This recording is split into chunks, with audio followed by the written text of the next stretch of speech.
अस्सलाम वालेकुम नाज़रीन, आप देखते हैं हम लोगों के मसाइल पे बात करते हैं और उनकी आवाज़ को आप लोगों तक पहुंचाते हैं। बहुत से ऐसे लोग जो हमारे मुआशरे में बड़ी ज़िल्लत वाली ज़िंदगी गुजार रहे हैं, हम हमेशा उनकी आवाज़ बनते हैं। तो ये जो बहन मेरे साथ मौजूद हैं, काफ़ी परेशान हालत में आई, तो आइए इनके तमाम तर जो मसाइल हैं वो आप तक पहुँचाते हैं। अस्सलाम वालेकुम। वालेकुम अस्सलाम। अच्छा बहन, मुझे बताइएगा ज़िंदगी के क्या मसले मसाइल, क्या परेशानियाँ हैं जिनकी वजह से आप परेशान हैं? मैं अकेली हूँ, तन्हा हूँ, मेरा कोई सहारा नहीं है। मैं चाहती हूँ कोई नेक मुखलिस इंसान हो जो उम्र में बड़ा हो, ज़्यादा उम्र हो, मुझे इससे कोई फ़र्क नहीं पड़ता। बस नमाजी हो, कुरान पाक पढ़ता हो, इज़्ज़त करना जानता हो, मैं उससे निकाह कर लूँगी। मुझे ज़रूरत है, मैं ज़रूरतमंद हूँ। नाज़रीन, ये बहन ज़रूरतमंद है निकाह की।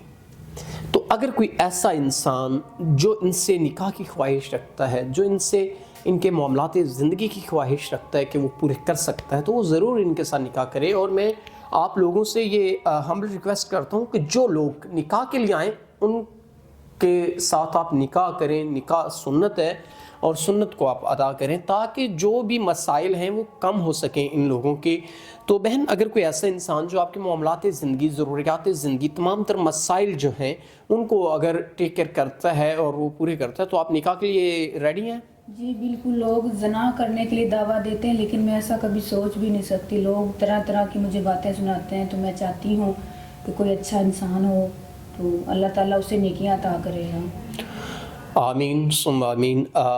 नाजरीन, अगर कोई ऐसा इंसान जो इनके मामलात ज़िंदगी और ज़रूरियात ज़िंदगी पूरा कर सकता है तो वो इनके साथ निकाह करे। बहन ने वाज़ह बता दिया कि वो ज़ना नहीं करना चाहती, निकाह करना चाहती हैं।